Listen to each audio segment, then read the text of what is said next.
नमस्कार विद्यार्थी मित्रांनो, टू वे स्टडी या यूट्यूब चॅनलवरती तुमचं पुन्हा एकदा स्वागत आहे। आज आपण पझल सिरीजमधील नेक्स्ट पझल घेतोय जे ब्लड रिलेशन म्हणजेच नातेसंबंधित यावरती आहे। सुरुवात करूया। एका कुटुंबात PQRST UVW व X असे 9 सदस्य आहेत। त्यांपैकी फक्त 3 विवाहित जोडपे आहेत। टोटल 3 विवाहित जोडपे आहेत म्हणजे 6 मॅरिड लोक आहेत।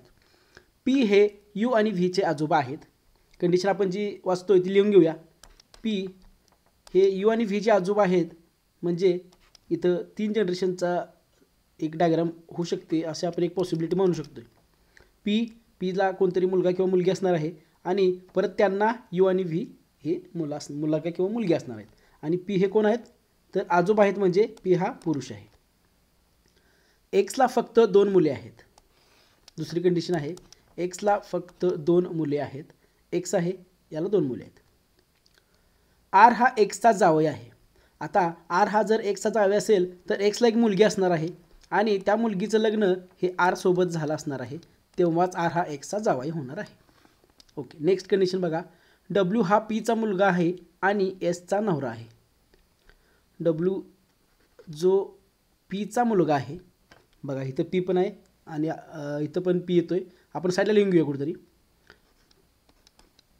Pचा मुलगा W, ओके, W हा पुरुष येणार।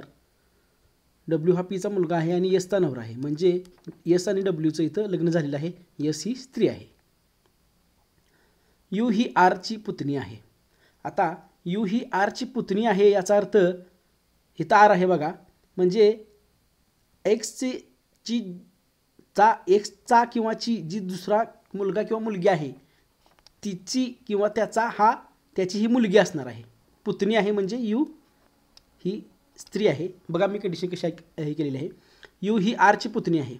R इथं आहे, R ची इथे मिसेस आहे जी Xची मुलगी आहे आणि ही जी मुलगी आहे हिचा जो किंवा भाऊ किंवा बहीण असणार आहे, सक्का भाऊ किंवा बहीण, त्याची ही U मुलगी आहे। X ही R च्या मुलीची आजी आहे। X ही R च्या मुलीची आजी म्हणजे इथं R ला एक मुलगी आहे, R ला इथं मुलगी असणार आहे। X ही R च्या मुलीची आजी आहे म्हणजे X ही स्त्री आहे। R आणि इथे एक कोणतरी मुलगी आहे, त्या दोघांचं लग्न झालेलं आहे, त्यांना एक मुलगी आहे आणि या मुलगीची आजी X आहे म्हणजे X ही स्त्री आहे। Wला एक काका आहेत।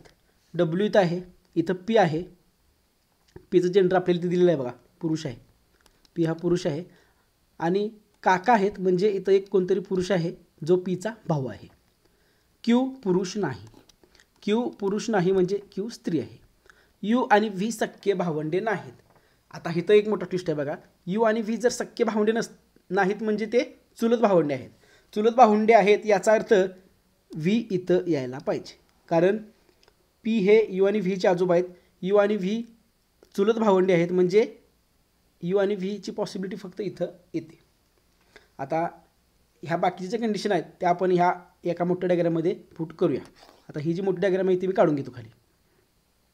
X आहे जी एक स्त्री आहे, तिला 2 मुलं आहेत, एक मुलगी आहे जिचा नवरा R आहे, त्याच्यानंतर यांना V नावाची एक मुलगी आहे, तसेच इथं अजून एक मुलगा किंवा मुलगी आहे, त्यांना U नावाची एक मुलगी आहे।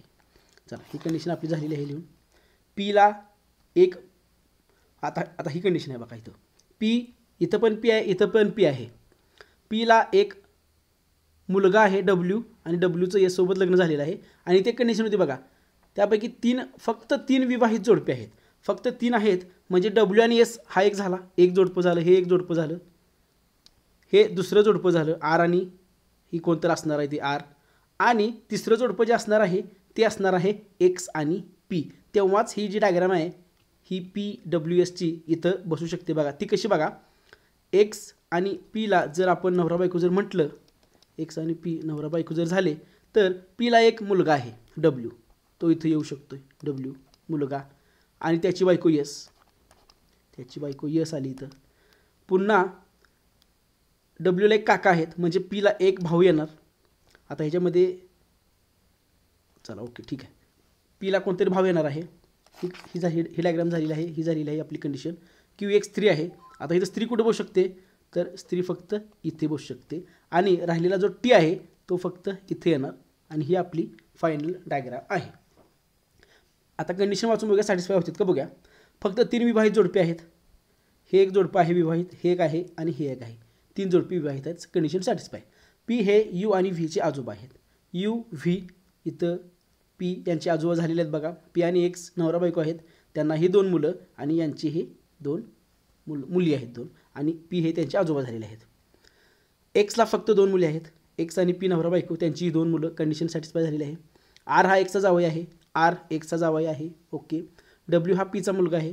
बघा इथं डब्ल्यू एक्स आणि पी नवरा बायको त्यांचा मुलगा डब्ल्यू. कंडिशन सॅटिस्फाय झालेली आहे. आणि एसचा नवरा आहे. एस आणि डब्ल्यू नवरा बायको आहेत. यू ही आरची पुतणी आहे. यू इथं आलेली आहे जी आरची पुतणी आहे. एक्स ही आरच्या मुलीची आजी आहे. एक्स ही आरच्या मुलीची आजी आहे. सॉरी,